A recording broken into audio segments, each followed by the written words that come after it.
Alright, hey guys, I'm back.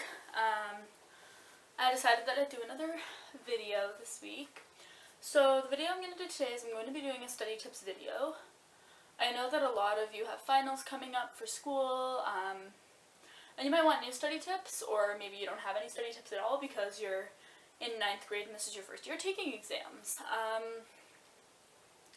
Now me, having finished high school and my first year of college, I've definitely learned good ways to study. Everybody has different ways, but if I can give you some basics that will help you study, that's my goal for today. So what I usually do when I study is, if I know I have more than one test to study for, I kind of plan out how long I'm going to study for each test. I generally start studying about a week before my test, so that I'm not feeling rushed and so that I'm not cramming on the night before, because that's never good. If you cram the night before, you're more likely to forget everything, right? You'll get to your exam and you'll be like, I don't know any of this. But if you study over a week's period of time, even if you have a lot of exams, if you do, let's say, an hour and a half a day for each exam that you have, that's plenty of time. Over, let's say, like a 7-day period. Sorry, my nose is like kind of runny right now. Over a 7-day period, and that's a lot of time. Then by the time you get to the exam, you'll really know your stuff and you'll have a lot of knowledge on what the exam's about. So generally in high school you have, I know here in Canada you have you have 4 classes a semester, at least that's how it works where I am. You have 4 classes each semester and you have lunch.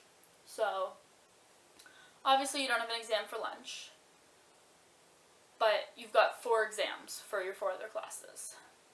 Now if you have an in-school exam or an in-class exam, that's awesome because you do that in class and you submit it there.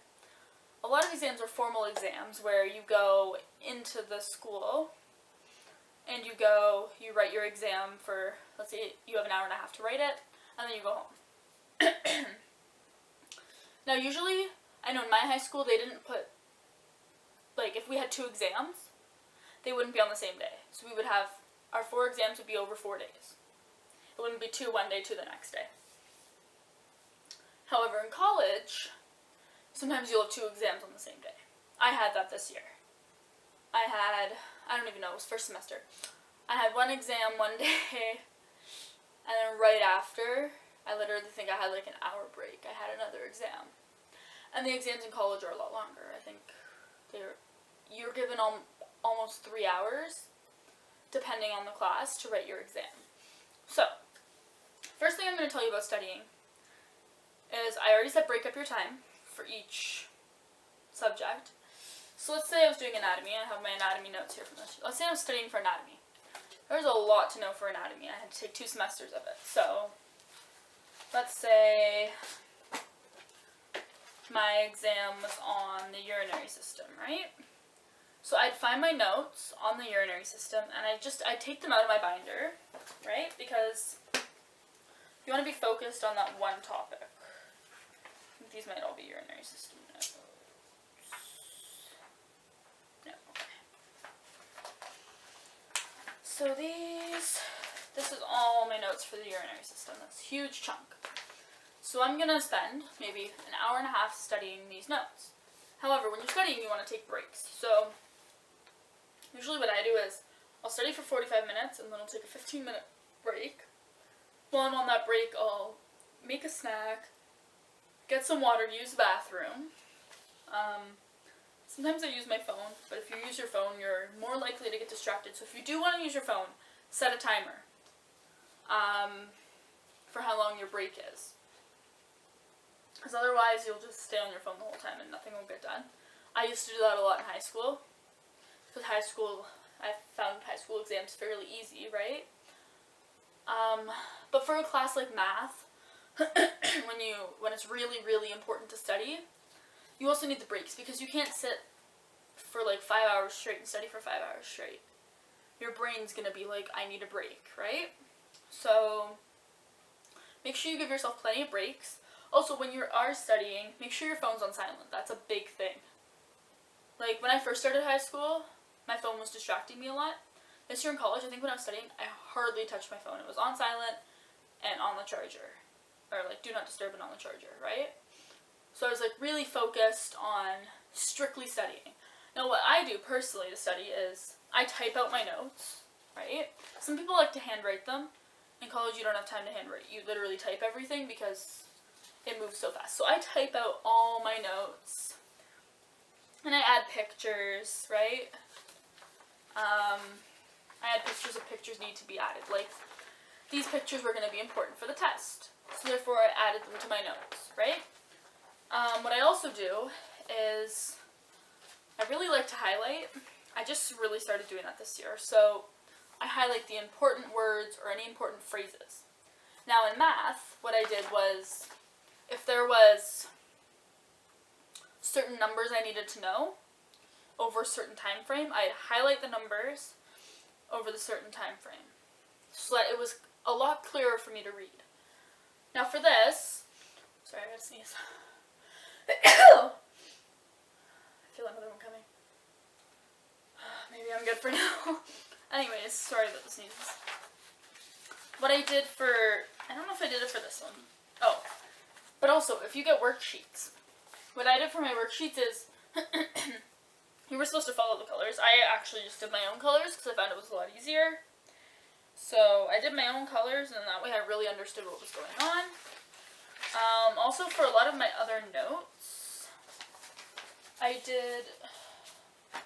Everything's falling out of this binder. I did like different sections in different color highlighter. Especially when I was studying for like my exam. I do different things in different colors. Oh, my nose is itchy. Okay.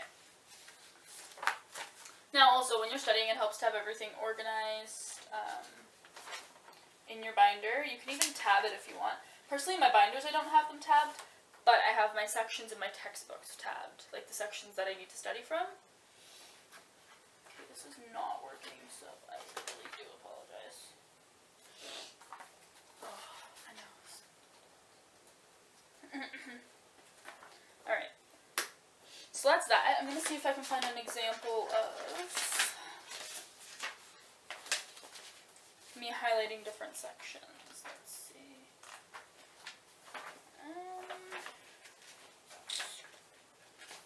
I can show you an example though. So what I do is I get a bunch of different colored highlighters.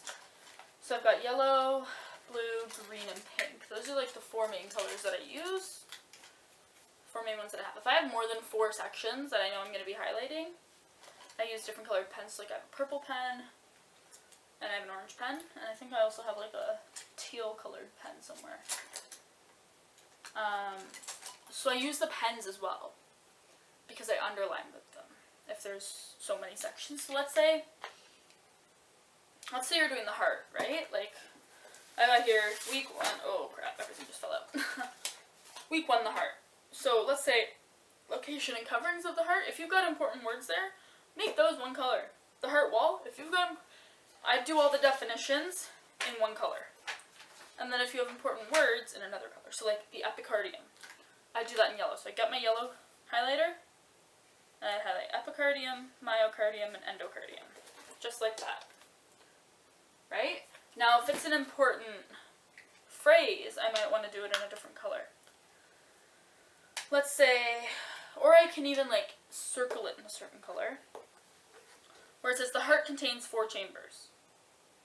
4 chambers is important. I'm going to highlight that in pink because that's an important statement, right? You need to know that the heart has 4 chambers. So really try to like divide it up if you can when you're studying. For math, like I said, make sure you highlight the important numbers that you need. What else can I say about highlighting? I always bring all of my highlighters to my exam. Actually, no, I don't bring all of them because I'm not going to use all the colors. I bring a yellow highlighter. I bring a pen. I bring a pencil or 2. And I usually bring 2 pens, and I bring an eraser. Right? And then if your school requires anything else, like your student card, take that with you, right? Also, I start studying for my exams a week in advance so that I'm not stressed. when I'm stressed, I don't do well with stress. I'm not a person who deals with stress easily. My body gets all out of whack and I like feel physically sick. So that's why I start studying that far ahead. Also, another good thing that I do is, these don't have it on them, but you can use cue cards to make flashcards. So let's say you're doing something like anatomy and you need to know the different parts of the heart. So you can put the atria, ventricles, like put what it is on the front, right? So let's say you've got atria. You'd write that on the front. And then on the back, you define what the atria is, or an atrium is, right? And then you keep flipping through those. It's a really quick and easy way to study. Even like the day of the exam. Flip through your flashcards and you're set. Another thing that I've done, because for college you buy all your textbooks, so for my psychology book, I really went and I highlighted any important parts of the text that I thought were important, so I'd highlight it. And they even had, like, questions that you could fill in. Let's see if I can find a better example. Like, here, they've got multiple choice, so I did the multiple choice. I did the questions in the book. Let me see if I can find. They had, oh, crap, I'm ripping this. I want to sell this, so it needs to not rip. They have actual questions. Where are they? There's a lot of multiple choice. Oh, like here. It says remember it, and it gives you a question, and I answered the question. And it gives you the answers at the bottom, so I just covered it up with a piece of paper, and I wrote in what I thought the answers were, and then I checked my answers after. So this book has that. Now I know in high school a lot of you probably can't write in your textbooks, but even just like writing out the question and then writing out the answer underneath is really helpful. I did that for a lot of my exams last year, especially for math. I wrote out the question in full. I know it takes a long time. Or if you can get like a printout of it somehow, or if you can photocopy your textbook, like if you have a take-home textbook and you can photocopy it, do that. Photocopy it and then fill in whatever you need to fill in. Now, textbook-wise, when you're studying, it's a giant textbook, but I'll use this to show you, I tabbed what I needed to study. Now this was getting close to the end of the semester, so I didn't have all my tabs in at a time though. They gave us our readings in advance, so if I knew what my reading was going to be, I'd tab it. So like, this is about wounds. If I knew I was going to read about wounds, I'd tab. Okay, chapter 35 is wound care. I'd take my sticky. Now I had different ones, because we had to read through the skills so that we knew how to do them in our lab class. I'd tab the skills in blue, and I tabbed the actual, like, chapter, right? Or the section of the chapter in green. So, like, here we've got, like, body mass index, right? I needed to read about that. I tabbed it in green. And I wrote on the sticky note what it was. Now for the skills, skill-wise, I wrote, well, sometimes I accidentally wrote it upside down because I wrote it before I stuck it on, but I would write, like, let's say this is skill 34.3, I wrote skill 34.3 on the tab. And I just tabbed what I needed to read for that week. And then when it got closer to the exam, I obviously put more tabs in. Also, making organized notes is really helpful to study.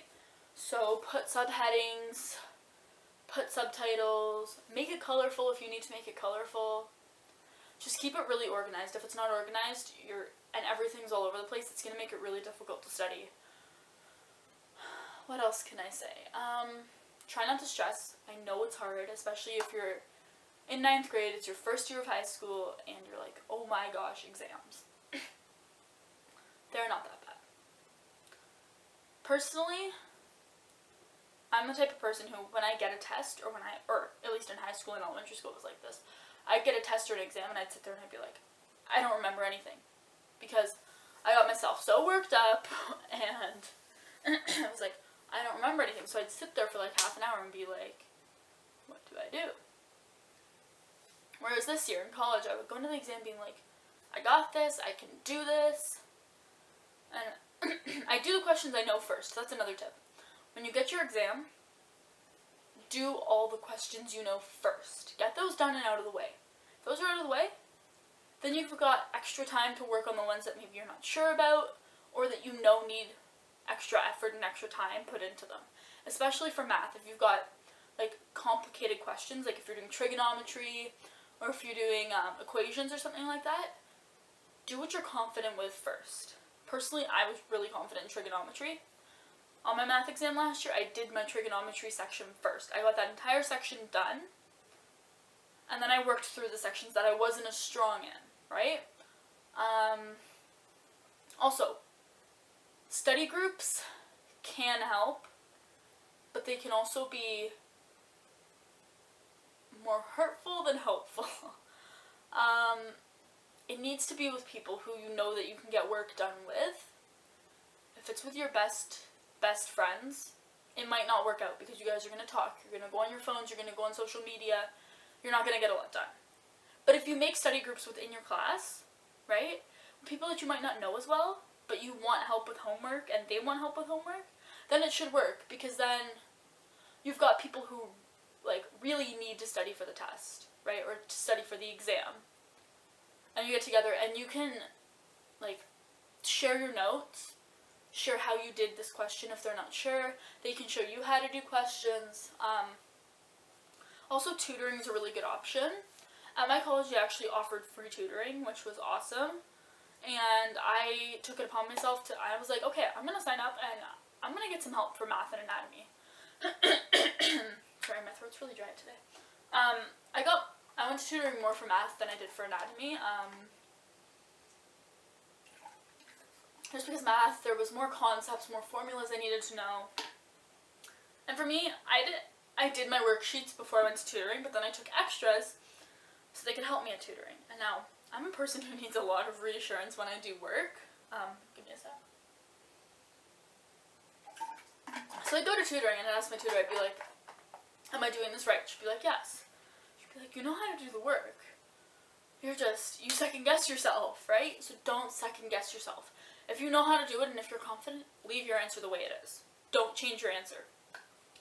That's really important. On an exam, if you know and you're like 95% sure, okay, A is the answer, stick with A.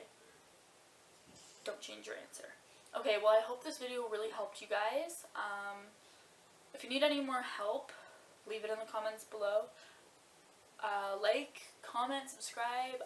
I love you, and I'll see you next week. Bye, guys.